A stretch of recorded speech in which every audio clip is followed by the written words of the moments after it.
alarm is unstable. Not sure how long it's gonna hold. There's warning lights everywhere. Abort! Abort! We've lost comm. Look out. It's out of control. Are you okay? Yes, we're feeling okay. Welcome to the date. This is your bro. Your bro. Yes, you're up in the house. I am the data jockey streaming educational, factual, unadulterated lessons from world black history. Finding solutions to surviving, basic instructions before leaving the planet Earth. Informational documentary streaming, historical, educational media, and of course, fair use act disclaimer. You know what the drill is. I'm not gonna read it all for you. You guys know. Once again, don't forget to like, subscribe, and share. And I also reserve the right to say the word nigga or nigger because you know what? I'm your bro, right? Just like all you guys out there. I don't know. Yes, I've got my white supremacists who love me out there, and you are turning a new leaf, and it's great. That's why I like when you guys tune in, all right? Yeah, we'll make sense of it. I know it's weird times, especially what's going on in the States. We've seen balloons out there being shot down. Don't believe that shit. Actually, on the day we're going to look up a few uh, next episode for the post coming on. You can also follow me on Getter, right? Because this is the place where I go to nowadays. I don't even bother with Facebook as much and Twitter. I mean, but you know what? So far, if I want to get proper news and I want to get some more truth, look at that. I've got my 416. Thank you for following. Once again, I'm just a data jockey doing what Yahweh would do. You should do, boo. Like, subscribe, like, and share. Of course, you know I like the Stones, right? Because these guys are as old as Christ himself. But let's go on. And also, you can follow me on the Internet Archive. This is where you can get the best of the best of the best of the last maybe 100 years and more of history, right? This is where you want to go. You want to find your Wayback Machine, anything incriminating, come on down at the Internet Archive. Because nowadays, especially with the whole censorship issue, we do know that the whole free speech thing is the gig is up, right? So, Internet Archive is actually one of those last bastions of web browsers, I would say, or websites where you can actually get uh, retro video, all kind of video, books, audio, all kinds of stuff, right? So as you see here, let's see the Wayback Machine. I like that also. Let's see here. Let's check out my file. I got my uploads here. As you can see, once again, you can follow me over here. As I find there's a resource of good information and other collections that you can find on the Internet Archive. Also, I highly recommend that you go to PDF Drive, whereas you'll be seeing in this next post that I'll be putting out, where I get my resources to share, right? Because I mean, a lot of folks are out there. Well, I don't even know. You can't just shut up. You're a bunch of idiots. You're a bunch of assholes. What you need to do is open your eyes, fucking type in and say PDF Drive. You can find yourself all kind of books. Look at that. Look at all this nonsense, right? It's for all kinds of people, black and white. And as you see, you have all kinds of different genres. Also, BitChute, I'm there. And of course, yeah, you get more support on BitChute than even with the the usual ones. So also you can check me out there, and I find that also to be a good alternative.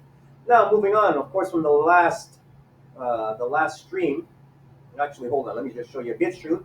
So this is where you get your information. BitChute right here, right? And of course, from the last episode, we did review the African American super soldier, and that was based on what was happening with this guy that we know, Lloyd Austin. And of course, what about those guys who went and put their black asses out for those fighting in Ukraine? M. Dujon Johnson and Malcolm Nance. That was the last episode. So, as you can see, this was the Detroit man, 62, headed to Ukraine. We don't even know where his whereabouts are because we know their military.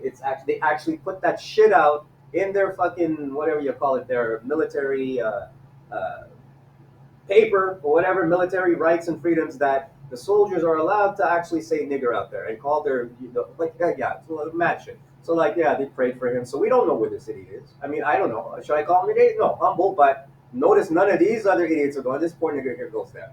And of course, look at this guy. Malcolm Nance going to fight for Europeans in Ukraine. Peace Corps, yeah, warned about racism in the country. Not the Peace Corps. Warning black volunteers that Ukrainians might call them the N word, which could be for them with a hard ER, right? And Sean tweeted along with the excerpt from the Peace Corps. There you go, the guide to serving in Ukraine.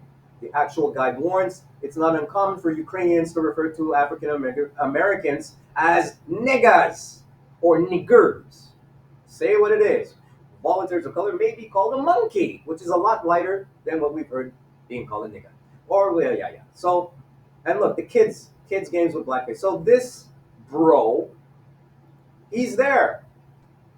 Is he alive? I don't know. So yeah, that was the last issue. So definitely pop by, take a look. In this issue, we're gonna have a little extra surprise because we do have a guest, a nom de plume. We'll just say photographer Poirier Photography, uh, one of the great legends of Canadian history, and he's also, believe it or not, folks, an elderly boomer white man. Give him a nice round of applause. Hey! Hey, how you doing today, nom de plume? I am doing better than expected. Every day, better than expected. And what's better than expected? Well, we set our sights low and then we overachieved that day. Okay. So what's new in Canada? Was it new in Canada? What is new in Canada? Because now, well, how old are you as a boomer? I understand now. When I do this show is about people in as Gen X, and of course we're doing this kind of live. So hopefully the sound is going to work out. But you know, we're going to try and speak up here. We're doing this as a guerrilla shoot, as we say. I'm a Gen Xer, so now I'm in the what we say more than quarter century. I'm now going on 55, and here we are. You are a boomer, and you're from the 40s, I would imagine. So what age gap are you in now? Well, it's unfortunate I was born in the last of the 40s.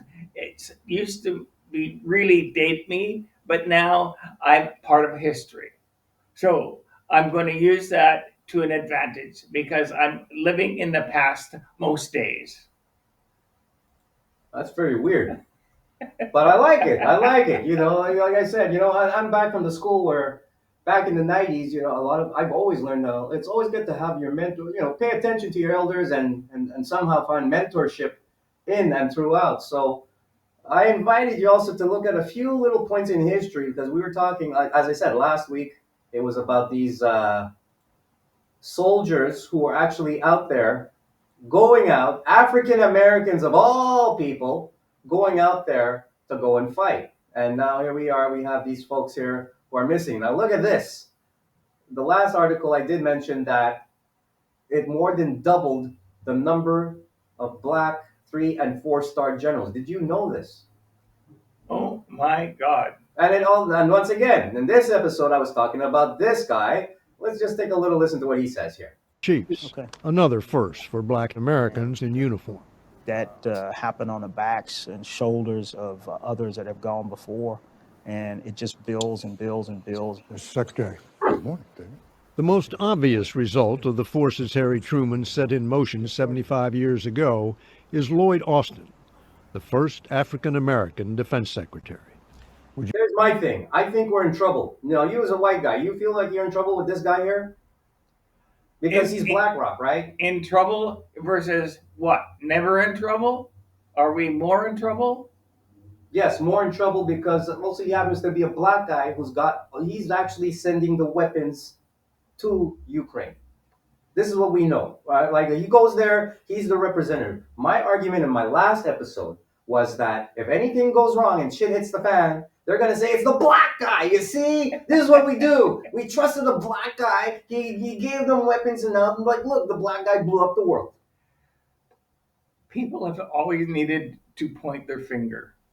It even happened today on the news. I can see the president of America has finally pointed his finger. So we're amongst colleagues. Colleagues. Well, okay, so you're now what, in your 70s? Yes. To be exact? Yep. I'll be 74 in a couple weeks' time. Ah, so that's born in 1950? 49. 49. Don't tell anyone. So 49. So do you see something now? Because if you're okay, so you're about 20 years my senior. You'd never know it. You're a boomer. Well, I can adapt, and this is why I do this show, because I'm in the middle century mark, and folks are really ready to say and write off my generation and say we're old. I was born in freaking 1968. Shut the fuck up. All right. The 80s was last week. The 90s was yesterday. And all you kids who could be as old as maybe any children I've born in the last 28 years don't know shit. You're young, dumb, and full of cum, because by 20 you're always dumb and you do stupid stuff. Well, there is a conspiracy. It's Gen X versus baby boomers. And the Gen X is winning because everything slows down. And even I find riding my bicycle, I'm getting passed by all those people with skinny tires when I used to be able to keep up with them. So I have to put that aside and find another vehicle of transportation. That's wild, because I would say, yeah, well, I haven't been riding a bike even since C19, which changed the world. However, I would probably get an electric bike.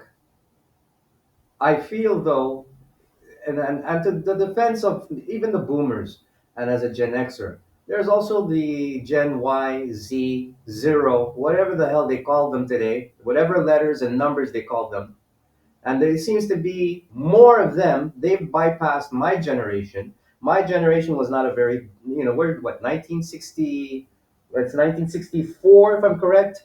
Right, so boomers are 1945, right after the war, to 65, Gen X 65 to 85 per se, 20 years, and the rest of the world's gone to shit. So there's a lot more babies who are not like from your generation, boomers, that are alive today, who are probably now in their 40s. Because if you had kids in the 70s or the 80s, by your 40s, they would be, if not there, well, they'd be about 40. My advantage to most in some of my generation is my mother was born in the greatest generation. She was born in 1936. So I did have a different point, like as opposed, like I remember they were saying the hippies were dirty when I was a baby. They're like, don't go there, don't play with that kid. That kid's drinking grape juice. What mother gives their daughter a baby grape juice in a bottle? She's an infant, right? They said that they smell funny and they smoke, and so I have a different. I do see the boomers being a child of the 70s. I seen them in their whatever coming of age, as they say, in their early adulthood, right? And they were fucked up. I can admit it. I remember vividly the people who are your age today, who you were in the 70s when you were probably in your 30s with your long hair, beards. All of a sudden, everybody had a mustache, platforms. Everybody liked disco for a minute. Yes, Kiss, David Bowie, the Rolling Stones. Shut up. Even Elvis And would the have, Bee Gees. and the Bee Gees, right? I mean, Elvis would have been disco. Actually, I think one of his last albums, Kentucky Rose, which is one of those. Yeah, he was going funky there for a minute. So here we are today. We have the Gen Zero, we call them. These kids today, they are the ones who are running the world. The only thing my generation can do is probably make sense of it before they ruin the world, because they're not listening. Let's say they're not listening to us, but they're listening more to your boomers, and the boomers sold out a long time ago. Interesting perspective. That's what I would think. Well, if you want to keep moving, and I do want to keep moving, I keep moving. So warmer weather is about to come upon us, and I am going to be back on the road with a cycling in the warmer weather. That's a good attitude to have. At least that way, my generation can probably clean up the slack. Because right now, because we're not voiceless, but we have powers that be that are I'd say fine tuned from elders of maybe even your generation, And even the few, because don't think the greatest generation people are not all dead. Kissinger's still alive, right? He's still around. So, Right. and he influences who? The guy Schwab, whatever Schwab, right? Isn't he like a boomer? He was like, he had like hair in his head in the 70s before he started that world order thing, maybe in his 50s, if I'm correct. And this was the 90s. Okay. And then we had, of course, lo and behold, the Lehman crash, all of this mayhem, and here we are today, 25 years later. Well, the world's getting better. Just if faster is getting better, it's getting better. Hopefully, because once again, we got this black guy here. So that's there we go. First, as in the last episode, I was like, hey, great. I'm not knocking. I'm only knocking it only because I want to take a look here at, does it make a difference? Okay, so you got this guy here. Okay, so we broke that ceiling, let's say, since what's his name, Colin Powell, right? Now it's heavy. Let's say, God forbid, worst case scenario, things go off. Does this justify the fact that, let's say, this guy would not be the cause of a civil war? Because we know America's pushing for it, and that's why I've always been like, and I guess once again, that's going in a little deeper into the rabbit hole of the politics, the liberal agenda. But this guy, you would think, would want to have more safety and more, work with the people, and that doesn't seem to be the case. And then with him, we see that there's a lot more African Probably American not. In the two side. the job, Austin has more than doubled the number of black 3- and 4-star generals and admirals. And we don't even have that in Canada. They freaked out on a cop in Canada, right? Canada's chief cop. But this is the States. This is literally the folks that they say, okay, if they want to do anything, they can do it. All under the umbrella, of course, by the white man, who happens to be Joe Biden in this case, right? Okay. So, if things go sour, do you see how things could reverse maybe to the disadvantage of these folks working, let's say, they say they want to save America, they want to do the good thing, but maybe it might not. Well, 2 steps forward. I don't know how many steps backwards. That's a good point. 2 step forwards, 1 step, because it's great. I mean, in your lifetime, right? And this is where this is why I'm bringing this up. As light as it seems, even to the listener, who's like, yeah, just no big deal. I know when I was a kid, I would have never dreamt I'd see this shit. You? Seriously, look at those people. Did you ever think, especially knowing what happened in Vietnam, everybody dipping the United States to come to Canada, that this would happen? Well, I see some sense of progress here, but you don't always hear about the disadvantages. I see some sense of progress. That's a positive way to take a look at it, actually. So, as I had brought up in this episode with the super soldier, I wanted to look a little bit more deeper, especially not only in the States, but from the Canadian perspective when it comes to, and I wouldn't even call it race, the Canadian's perspective of how things run on classism more so. So anyway, definitely come by, check out this last episode, which is still up, and the as I call it, the date. We are us, the African American super soldier. Now this, and of course, why I invited you also for this next episode that I'll be writing, I'm in the future coming up. I'll call it the date, Be and Cause. I want to look a little deeper into what one of my elders was talking about, gonad worship, and how we have, that would be the artist known as Anne, right? Gonad worship, and well, how deep it goes with the influence of what we see today with the question of sex changing, how sex influences politics and whatnot. Also, I wanted to take a quick look at the mercy killings, a short legal history of cases in Canada. We know that Canada is one of the top freaking organ donators in the world. How the hell did that happen? So we're going to look at that real quick. And of course, coming up, this is just a rough draft, but we're going to talk about the family compact in just a few seconds. And of course, This is a chronicle of the rebellion in Upper Canada. And of course, with the going out worship, we're also going to look at a few other clips as to, to inform not just the politics, but a little bit of the news. Once again, this is fair use. I am not a professional. I'm not here to tell you what to do. I'm not a doctor, nothing. I just put it out there. So there are some articles here. Another one of transgender men who become pregnant face health challenges because we know there's an artificial womb out there. And for all you wicked Negroes out there, because this is for you, wicked Negroes, Black Image, White Mind, some books that you could download right here. I also have some other books for you. Don't be afraid to read the book of Monsieur Robert Monod, right? And he was one of those guys that actually, where everyone's kind of tripping these days on the possibility of Operation, what is it? Blue Beam, right? Or whatever they call it. Yeah, Operation, yeah. Oh, it's always an operation. There's always something about the CIA. And of course, I believe I was mentioning this to you or one of our elders about Roger Murnau, who, long story short, was into the jazz scene, hooked up with some jazz singers in Montreal, of all occult places, back in the 40s and 50s, and yeah, found out everything about the Masonics and whatnot. So this is really very deep. I don't know if you've ever heard of him, but in relevance to his prediction many decades ago about spiritual forces and Project Bluebeam, which is supposed to be in the sky and fooling people. Come on, you must know some info. No, I've not heard of this guy, so educate me. Okay, well, in a nutshell, let's take a look. And of course, once again, this is the date.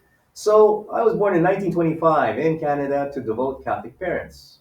Well, actually, it might be something even a little bit easier to do this trip because I know we have a friend in Wikipedia.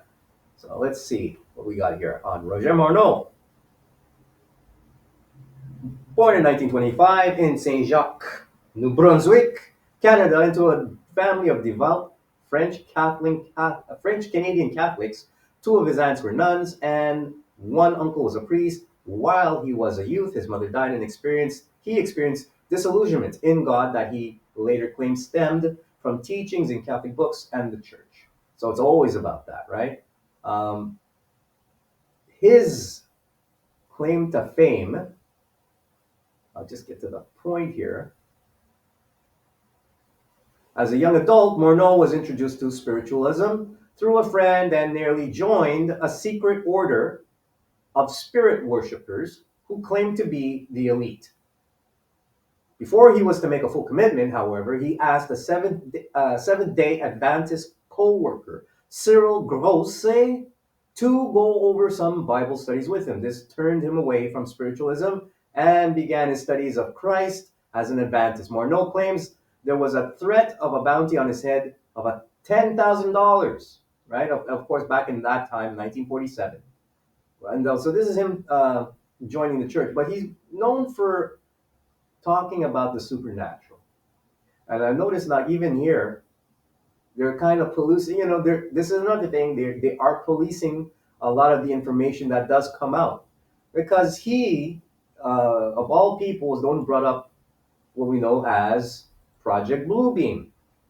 And folks are saying what we've seen happen in the last couple of weeks with the shooting down of the balloons, right, and whatnot across, is part of the ploy to somehow, and we've heard they did this even as recent in Iraq, back in the day, where they would actually play loudspeakers and get people totally freaked out when they heard, or what they believe, what they heard a god.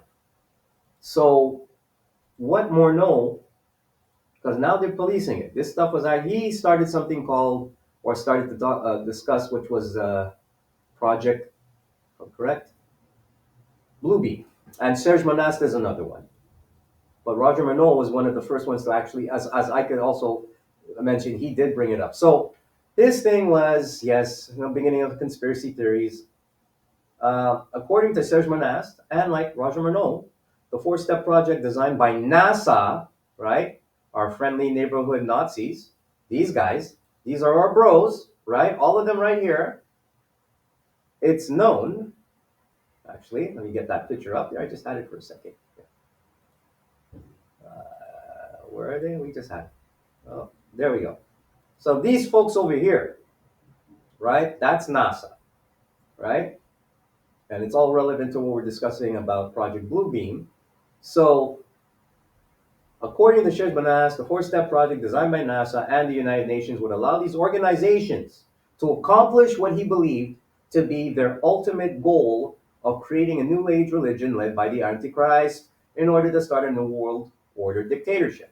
NASA would implement Project Bluebeam with a system of advanced mind control as well as top secret technology in order to trick everyone into believing there'd been a second coming of sorts.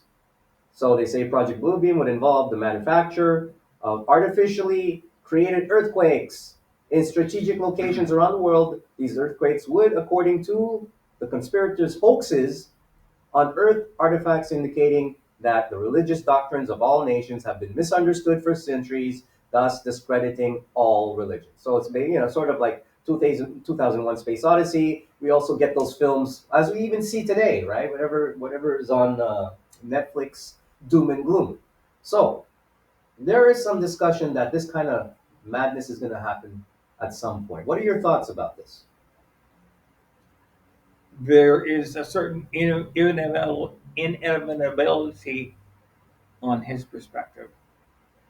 Um, you have to have faith in tomorrow to get you through today.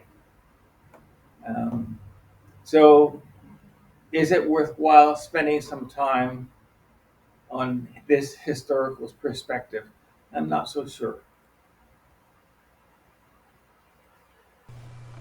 All right, now here's a great video talking about Project Bluebeam, the coming great deception, how they're going to pull it off. Basically, UFOs, we've been brainwashed to believe in this, top secret anti-gravity technology, this alien technology, when it's nothing more than the magnetic Earth field technology. Like a $5 compass can just prove to you that the Earth has a magnetic field. That's all this is. That's why they always have this donut shape to them. They're like a round disc. A coil inside there is like a electromagnetic technology, just kind of hovers. So here's my thing, as I'm just playing this clip, right?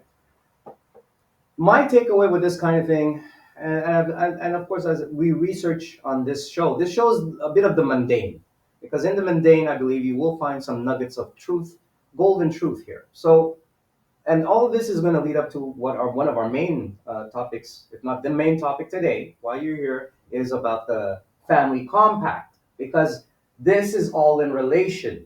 This is just some of, like, whether it be military, whether it be even the United States, there is still some type of family compact. Maybe some people call it the Illuminati today. Maybe some people are calling it what is it, Balsia, whatever fashionable clothing, incestuous, molesting type of fashion sense organization, right? So this guy, and this is where people can probably say it's conspiracy or not. Like this, there's all these sites coming up where people are trying to explain this stuff off, but it comes off as conspiracy.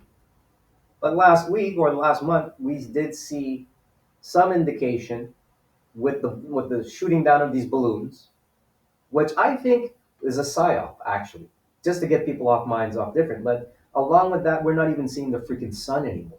I don't know if you noticed that. We haven't seen the sun at least all of this winter. So it leads one to believe. So when I take a look at this, brought to you by Lego, and when my theme in this show is always have discernment, right? So this guy's telling you about what I spoke to you previously about these guys, Roger Murnau, Shares Manats, right? And of course, we didn't even touch on the CIA because we know those guys are a hoot, right? Up to their shenanigans. But they're trying to say we're predicting that this shit's gonna happen. Right off the ground, it's Get ready anti-Earth magnetic field technology. But here's a kid's video game that shows people disappearing, and the cause is these UFOs, these aliens. Now I know none of this shit's gonna be true. That's why I always say the argument being having discernment. I ain't seen no flying saucer up my fucking street yet. And if I did, and I did see the matter of an actual craft spinning above my fucking head. Number one, I know it's Nazis that made it back in the like late 30s. They were doing that shit up in the Himalayas when they were measuring people's skulls, right? Get it? Because they were so paranoid they wanted to be white and they wanted to go for the frill. So, with that being said, the fact that we're practicing right now, I know I would not believe seeing something twirling above my head with the prospect of beaming my black ass up, taking my black ass out of the Van Allen belt. And God knows where you can go from there because you know what? Even though I have black skin, I might not be able to withstand the heat. So much for having that good old melanin. But I digress. So we're going to take a look into the good old society that we've that I'm more than happy to ask. Nom de plume. That's what we're calling you today. Nom de plume of Poirier Poirier art. Am I correct? Right. And photography. I am an advanced enthusiast photographer. And but so what's the deal? Can we actually see your work? Because I know that was some difficulty trying to find your work on Instagram. You can find me on Instagram, Poirier Photography. You can see I have a fascination with athletic and fitness, and you can see my style on Poirier Photography on Instagram. Okay, let's take a look because I remember I was trying to. And I'm only doing this for a plug. I'm also. Not quite, not quite. Let's go for this. And we're trying to. Is that no? No. No. Let's see. Instagram. And once again, don't forget to like, share, and subscribe. This is just a chill episode as we go into the next edition of the date. This is your bro right here. Let's take a look here. Let's see. Oh. See, that's it. That's why. Hey. Huh? Huh? Yeah. There we go. Let's see. No. That's not you? Well, we'll have to figure that out at some point. But the fact being, if I can find where that clip. We wanted to get to what we were discussing, which was the family compact. That looks like the family compact. These folks here look like the family compact. So tell us a bit about the family compact. Let's see, and I have some info here to back you up. And we'll also take a look at the wealth of information here that we see. So the family compact, as you see here, is a small, close group of men who exercise the most of the political, economic, and judicial power in Upper Canada, today's Ontario. From the 1810s to the 1840s, it was the Upper Canadian equivalent of Chateau Clic in Lower Canada. It was noted for its conservatism and opposition to democracy.